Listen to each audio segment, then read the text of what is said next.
சாம்ராஜ்ய கனவு அத்தியாயம் 13 காதல் விபத்து. மன்னர் மன்னா, தமிழகத்தில் சாம்ராஜ்யம் அமைத்து புலிக்கொடியினை ஜெயஸ்தம்பத்தில் பறக்க விடுவேன், ஏந்திய என் வாளின் மீது ஆணை என்று உறுதிமொழி கூறி மன்னரை வாழ்த்தி வணங்கி திரும்பினேன் அம்மா என்று அரசவையில் இருந்து திரும்பிய ராஜாதிராஜன் மாதவியிடம் கூறி நின்றான். நல்லது, உன் கனவு நனவாகட்டும் என்று வாழ்த்தினாள் மாதவி. அம்மா, அரசர் என்னை அவையினருக்கு அறிமுகம் செய்வித்து என்னை உயர்தர தளபதிகளில் ஒருவனாக இன்று முதல் நியமித்துள்ளார். முதலில் இதனை அரசர் அறிவித்த போது அரசவையே அதிர்ந்தது என்றான் ராஜாதிராஜனின் நண்பன் விக்ரமன். என்ன, அதிர்ந்ததா? ஆமாம், ஒரே மகிழ்ச்சி ஆரவாரம். நான் பலமாக கரகோஷம் செய்ததில் சபை அதிர்ந்து ஆரவாரத்தை நிறுத்திவிட்டது என்றான் விக்ரமன். அம்மா, மற்றும் ஒரு முக்கியமான விஷயம். நான் நாளை காலையில் பாண்டிய நாடு செல்ல வேண்டும் என்பது அரசர் கட்டளை. என்ன, பாண்டிய நாட்டிற்கா? ஏனம்மா திடுக்கிட்டவர் போல பேசுகிறீர்கள்? ஒன்றுமில்லை, நீ சென்றுதான் ஆக வேண்டுமா? ஆமாம் அம்மா, சிங்களத்தரசன் பாண்டியர்கோன் நெடுமாறனின் முன்னோரிடமிருந்து அபகரித்த மணிமகுடத்தினை மீட்டு வந்துள்ளார் நமது வேந்தர் பெருந்தகை. அதை மீண்டும் அவனிடம் அளித்துவிட்டு இனி அவன் திரை செலுத்த வேண்டும் என்பதையும் அறிவித்து திரும்பி வருமாறு அரசர் ஆணை பிறப்பித்துள்ளார் என்றான் ராஜாதிராஜன். இந்த அரசர்கள் எதை சொன்னாலும் ஆணையாகி விடுகிறது. அதை தடுக்க ஒரு ஆணை தேவை. ராஜா, எனக்கு கூட கூடலுக்கு வருவது என்றால் சிரமமாய்த்தான் தோன்றுகிறது என்றான் விக்ரமன். அம்மா, ஏன் மௌனமாக இருக்கிறீர்கள்? என்ன ஆலோசனை, என்னிடம் தெரிவிக்க கூடாதா? ராஜா, நீ அங்கு செல்வதாக அறிவித்தது என் மனதை கலக்குகின்றது. களம் காண சென்றபோது முறுவலுடன் அனுப்பிய முகம் இன்று வாடுவது என்னம்மா? ராஜா, நெடுமாறன் அரசனாயினும் அதற்கு ஏற்ப அறிவுடையவன் அல்ல. அவனிடம் தீரா விடம் போன்ற தம்பியும் உள்ளான். நீயும் விக்ரமனும் அங்கு தனியாக சென்று தத்தளிக்கும் நிலை நேரிடக்கூடாதே என கலங்குகிறேன் என்றாள் மாதவி. சிரித்தான் ராஜாதிராஜன். பாண்டியர்கோன் வணங்கும் காலத்தி அப்பராலும் கூட என் கையில் வாழ் உள்ளவரை ஒன்றும் செய்ய முடியாது. பின் செழியனும் அவன் அண்ணாவுமா எதிர்த்து வர துணிவார்கள்? வேங்கடத்திற்கு வெளியே உறவிற்கு மண்டியிட்டு வழி மீது விழி வைத்து காத்திருக்கும் நெஞ்சில் உரமில்லா மனித வடிவங்களை நான் சந்திப்பது குறித்து தாங்களா சஞ்சலப்படுவது அம்மா? ராஜா, தன்னம்பிக்கை தேவையானதுதான், ஆனால் அலட்சியம் ஆபத்தானது. தங்கள் அறிவுரைக்கு நன்றி அம்மா. பாண்டியனை நேரில் காணும் முன்பு சில பணிகளை முடிக்க அரசர் பணித்துள்ளார்.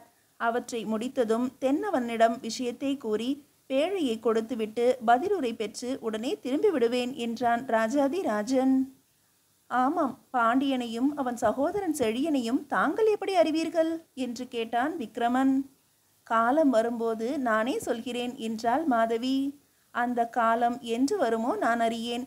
ஆனால் தென்னவன், செழியன் இவர்களை பற்றி பல முறை தாங்கள் என்னிடம் கூறிய உரைகள் அவர்கள் உயிரை வாங்க போதுமான நஞ்சை என் வாழ்முனையில் தோய்த்து விட்டது. தாங்கள் தலையசைத்தால் போதும், அவர்கள் தலைகளை தங்கள் தாளில் வைக்கிறேன் என்றான் ராஜாதிராஜன். மாதவியின் முகம் மலர்ந்தது. ஆண்டுகள் 15 பாடுபட்டது வீண் போகவில்லை அல்லவா? முன்னிலா நேரம். வெள்ளி அரிவாள் போல மதியம் மேல் வானில் காட்சி தந்து கொண்டிருந்தது. தென்னகத்து ராஜபாட்டையில் 2 வெண்புறவிகள் நிதானமாய் வந்து கொண்டிருந்தன. 1000 கால் மண்டபம் போன்ற ஆலமரத்தினிடையே வந்ததும் கடிவாளத்தை இறுக இழுத்து புறவிகளை நிறுத்தினர் அதன் மீது அமர்ந்திருந்த வீரர்கள். அவர்கள் கண் முன்னே ஒரு அதிசய முத்து பந்தல் தென்பட்டது.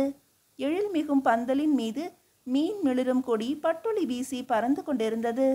பந்தல் முகப்பில் நீல பட்டாடையில் பொன் எழுத்துக்களில் வடபுலத்து வேந்தரேரே வருகை தருக என வரையப்பட்டிருந்தது. பந்தலின் கீழ் அரசினரின் ஏவலாளிகள் சிலர் நின்றிருந்தனர். வடநாட்டு மன்னன் எவனோ தென்னகத்தில் வரவேற்பு பெற்றிருக்கிறான் என்றான் பட்டாடையில் பொறிக்கப்பட்டிருப்பதை படித்த வீரன் விக்ரமன். வீணன் எவன் எங்கு வந்திருக்கிறான் என்றான் ராஜாதிராஜன். தெரியவில்லை ராஜா. விக்ரமா, அதையும் தெரிந்து கொள்ளத்தான் வந்திருக்கிறோம். நீ அதிகம் பேசாதிருந்தால் விரைவில் புரிந்து கொள்ளலாம். ஆமாம், அப்படியானால் நாளை தென்னவன் அரசவைக்கு சென்று மணிமகுடத்தை அளிக்கப் போவதில்லையா? இல்லை, நாளை மறுநாள் தான் அந்த பணி. நாளை நகர் சுற்றுவோம். நம்மை கண்டுகொள்ளாதிருக்க காவி உடை உண்டு. கையில் யாழ் எடுத்து வந்ததும் அதற்குத்தான், புரிகிறதா? ராஜா, காவி உடையா? அது எனக்கு பிடிப்பதே இல்லை. அரேபிய நாட்டு குதிரை வியாபாரி போல கருப்புடை தரித்து கொள்ளலாமே. விக்ரமா, நாம் ஒற்றாட வந்திருக்கிறோமே தவிர கருப்புடை தரித்து ஊரை கொள்ளையடிக்க வரவில்லை, புரிகிறதா? ஆமாம், தென்னவனை போய் ஒற்றாட வேண்டிய அவசியம். அவன் ஊதினால் பறந்து விடுவானே. பறந்து விடுவான்தான். ஆனால் இப்போது மானத்தை துறந்து தக்கனலாடத்து மன்னனை அழைத்துள்ளான். ரணசூரன் வடக்கே அடல் படைத்த அரசன். அவனோடு இவன் அரசியல் உறவு பூண எண்ணியிருந்தால் தென்னவர்கோனின் உரிமை பறிபோகும். ஆனால் விளைவினை அறியாது சிலபோது தென்னவன் நம்மீது பாயலாம் அல்லவா? ஆம், நெருப்பென அறியாது பாய்ந்தாலும் பாயலாம். ராஜா, தென்னவர்கோனுக்கு ஒரு அழகான மகள் உள்ளாள். அவளை மனம் புரிய வந்திருப்பானோ? தென்னவனுக்கு மைந்தன் இல்லையல்லவா? புத்திர பாக்கியமும் புத்தி பாக்கியமும் பாண்டியனுக்கு இல்லை. அப்படியானால் பெண்ணோடு மண்ணையும் வடநாட்டானுக்கு அளித்து வினையை பரிசாக பெறுகிறான் என்று பொருள். சி, பாண்டியன் இவ்வளவு மடையனாக இருப்பான் என்று நான் கருதவில்லை. நீ கருத வேண்டாம். ஏனெனில் அவன் கருதி கருமத்தை முடிக்க முடிவு கட்டியிருப்பான். சரி, எல்லாம் பாண்டியனிடம் நமக்கு திரை செலுத்த நம் மன்னர் இட்டுள்ள ஆணையை தெரிவித்தால் தெரிந்து விடுகிறது. அது எங்கனம்? எவ்விதத்திலேனும் நெடுமாறன் ரணசூரனோடு உறவு கொள்ள எண்ணி இருந்தால் நமது ஆணையை மறுப்பான், இல்லையெனில் ஏற்பான். இருக்கட்டும் ராஜா, அதோ பார், அரசனின் போர் வீரர்கள் பந்தலின் கீழே காவல் புரிகின்றனர். அவர்களை கடந்து செல்ல முயன்றால் தடுத்து நிறுத்துவார்கள். ஆகவே அவர்களை முதலில் கொன்றுவிடட்டுமா? வேண்டாம், மதுரை கோபுரம் அதோ தொலைவில் தெரிகிறது. இன்னும் 4 நாழிகை பயணம்தான். அந்த வீரர்களிடம் நான் பதில் சொல்லுகிறேன் என்றான் ராஜாதி ராஜன். முத்து பந்தலின் கீழ் நின்ற போர் வீரர்களிடம் தக்கனலாடத்திலிருந்து வருவதாக விடை சொல்லி புரவியை சிறிது நடத்திய பிறகு அங்கிருந்த ஒரு பாழும் மண்டபத்தில் புரவிகளை நிறுத்திவிட்டு சாதாரண காவலன் உடையுடன் விரிந்த சாலையின் இருபுறமும் ஓங்கி வளர்ந்து நின்ற மரங்களில் இருந்து பட்சிகள் வாழ்த்து பாட வழி நடந்தனர். அவர்கள் சிறிது தொலைவு சென்றதும், நிறுத்து, ரதம் நிற்கட்டும், கடிவாளத்தை இறுக பற்று, 1 அடி மேலே எடுத்து வைத்தால் உடல் துண்டிக்கப்படும், போகாதே, விடாதே என்று பேரிரைச்சல்கள் கேட்டன. விக்ரமனும் ராஜாதிராஜனும் நின்றனர். விக்ரமா, அண்மையில் ஏதோ கலவரம் நடக்கிறது, என்னவென்று பார்ப்போம். ராஜா, விடாதே, வழிமறித்து நில் என்று யாரோ கூச்சலிடுகிறார்கள், கேட்டாயா? ஆம், கொள்ளைக்காரர்களாக இருக்கும். ஆமாம், அப்புறத்தில் சாலையா அல்லது பொட்டல் நிலமா? இப்பொழிலுக்கு அப்பால் தான் காயில் செல்லும் சாலை போகிறது. இதனை குறுக்கே கடந்தால் விரைவில் அங்கே நம்மை சேர்க்கும். விரைவில் வா, யாராயின் என்ன? ஆபத்திற்கு ஆளானவர்களை தப்பி பிழைக்க வழி செய்வோம். தகாதது புரிவோரை தண்டிப்போம். நீ சிறிது வேகமாய் வா என்ற ராஜாதிராஜன் தன் முன் கையில் சவுக்குடன் ஒருவன் ஓடி வருவதை கண்டான். யாரது? நில் அங்கேயே என்றான் விக்ரமன்.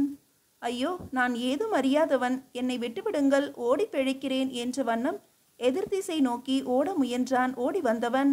தடுத்து நிறுத்திய விக்ரமன் அவனை நோக்கி, அங்கே நிகழ்வதென்ன? நீ ஓடி வருவானேன் என்று வினவினான்.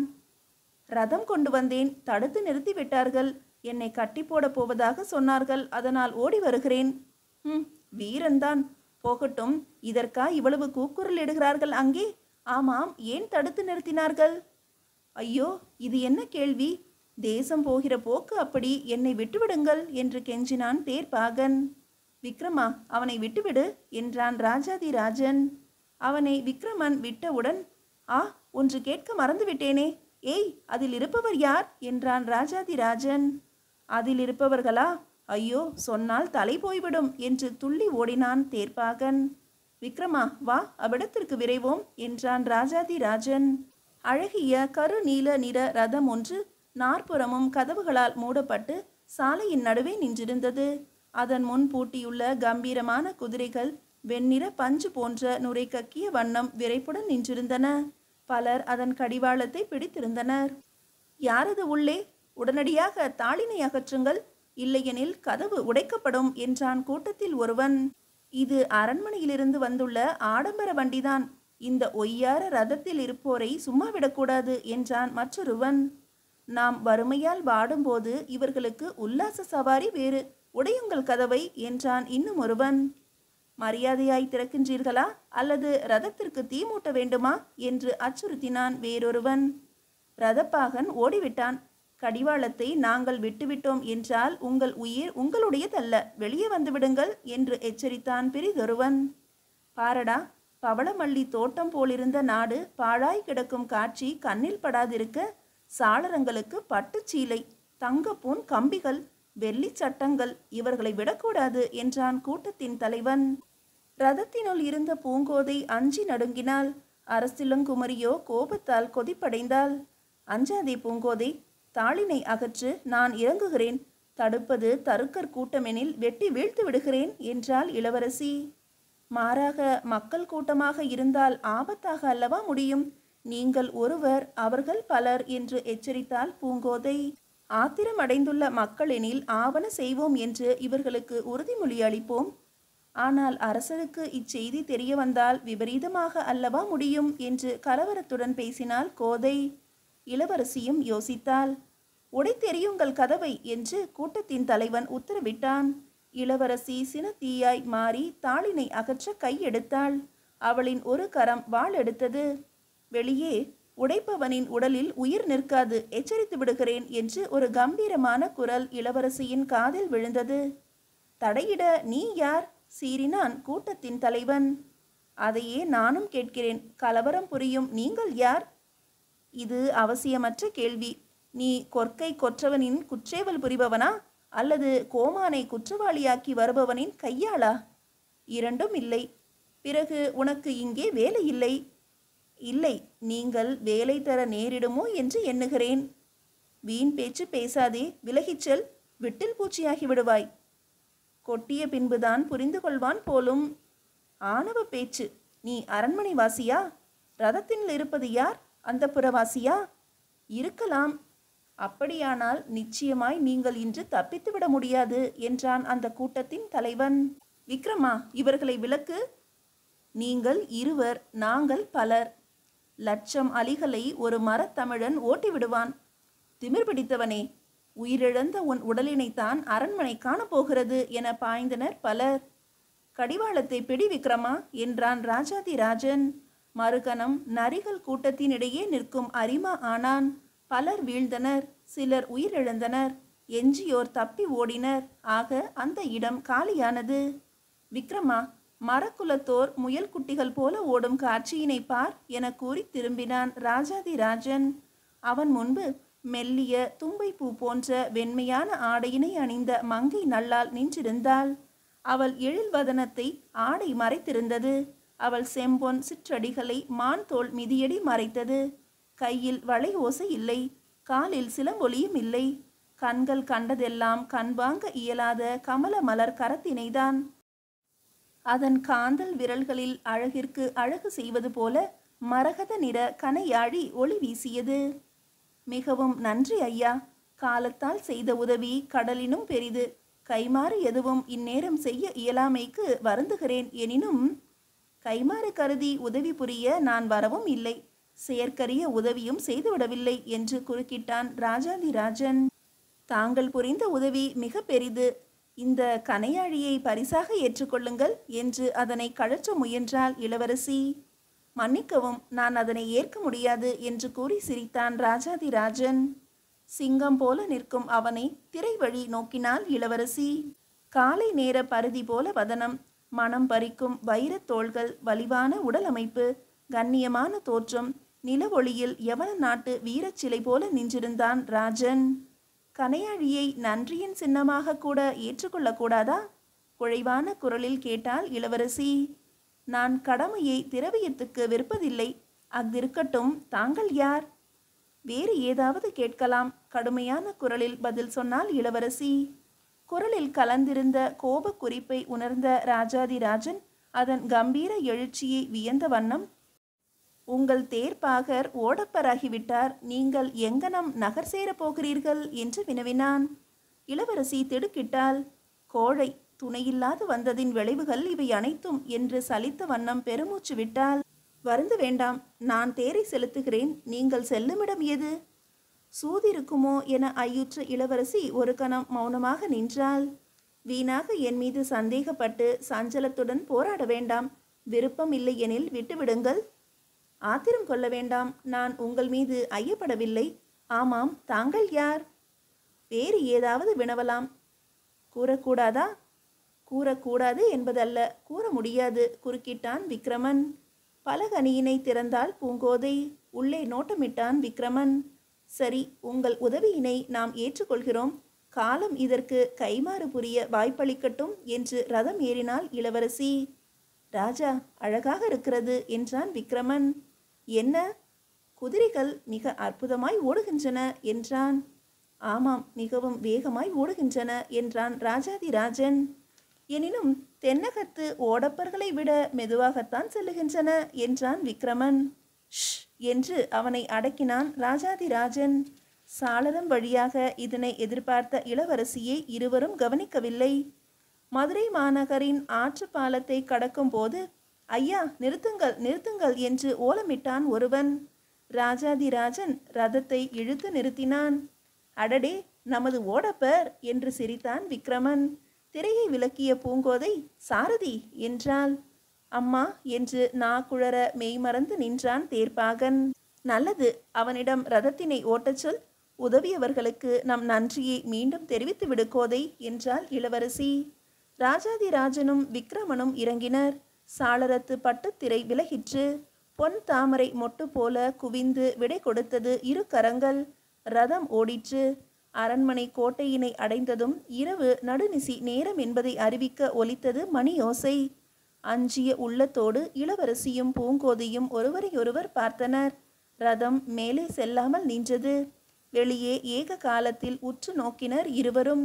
கருமேகம் சரிந்து நிற்பது போல் இருந்த கோட்டையின் வாயிற்புற கதவுகள் வழக்கத்திற்கு மாறாக மூடி கிடந்தன. மீதியை அடுத்த அத்தியாயத்தில் காணலாம்.